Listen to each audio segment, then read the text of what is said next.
Chair, Vice Chair, Ranking Member, and members of the House Education Committee. Thank you for the opportunity to provide testimony on House Bill 269. My name is Megan Colburn and I reside in Lancaster, Ohio. I am a social work student, a Bridges liaison, serving transition-age youth in Ohio, and I have 5 years of experience navigating child welfare and related systems. I also hold a bachelor's degree in psychology. My expertise comes from working directly with young people who are trying to complete their education, maintain stable housing, obtain employment, cope with trauma, and build supportive connections while being expected to become independent adults very quickly. I am asking you to vote no on House Bill 269 as introduced.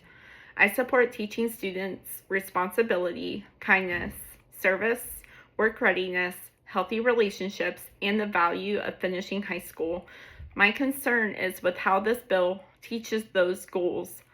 House Bill 269 takes real goals and turns them into one narrow life path. For many students impacted by poverty, foster care, disability, homelessness, pregnancy, family violence, or discrimination, the bill risks creating shame instead of useful education. The Legislative Service Commission explains that House Bill 269 would require every school district to provide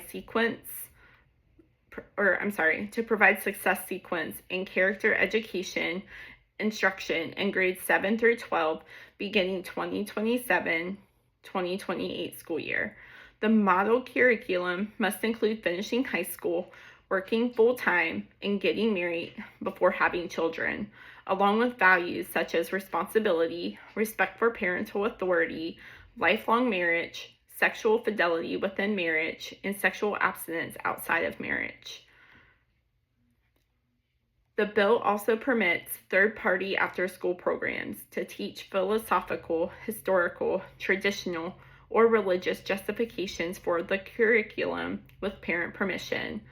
Those details matter because public school instruction reaches students from many different backgrounds. Some students are in foster care or in kinship. Some are LGBTQ. Some have survived abuse. Others experience disabilities, homelessness, food insecurity, or unstable family support. A curriculum centered on marriage before children and respect for parental authority does not land neutrally for every student. Supporters of House Bill 269 are not wrong for valuing graduation, work, marriage, family, and responsibility. The bill includes finishing high school, working full-time, and getting married before having children as part of the model curriculum. I value those things too. My concern is the message students will hear.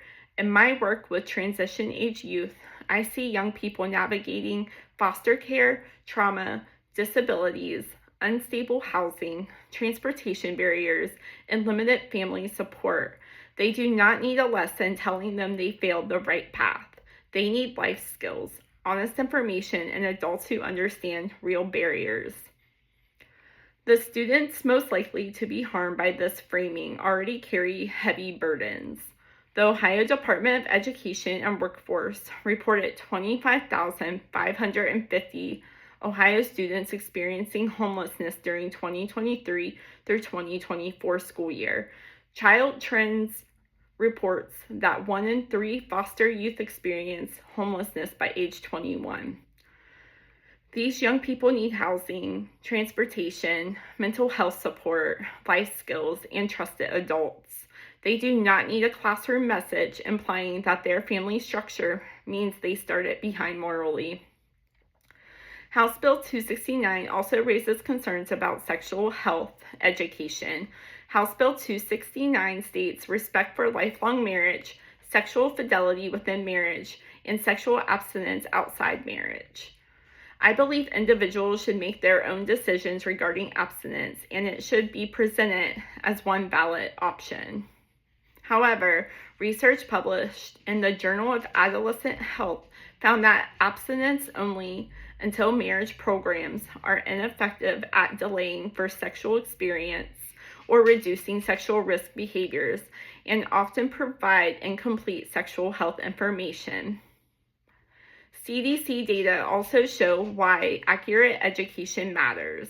Among U.S. high school students surveyed, 32% had engaged in sexual intercourse, 48% did not use a condom during their most recent sexual encounter, and 9% reported being physically forced to have sexual intercourse. Students need medically accurate information about consent, contraception, sexually transmitted infections, healthy relationships, abuse, coercion, and where to seek help.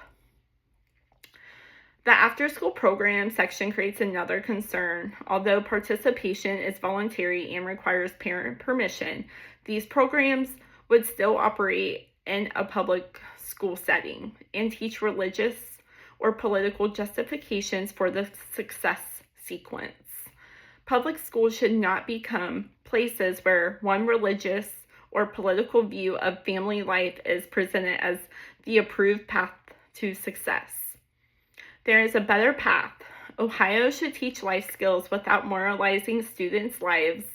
A stronger bill would provide evidence-based, trauma-informed instruction on financial literacy, employment, housing, healthy relationships, mental health, consent, and community resources, while including input from educators, social workers, disability advocates, foster care professionals, and youth with lived experience. If the General Assembly wants to measure success, it should track more than discipline and academic achievement. It should also measure attendance, student belonging, bullying, and outcomes for students experiencing homelessness, foster care, disabilities, and economic hardship. I request that this committee vote no on House Bill 269 as it is written today. However, if members of this committee would like to continue working on these issues, I respectfully ask that you create a complete, inclusive life skills curriculum that focuses on personal responsibility, supports family stability, recognizes all family structures, teaches students healthy relationships, and includes medically accurate sex education. Students do not simply need a sequence. They need life skills, safety nets, safe places to go, and adults who understand the very real obstacles many young people face. Thank you.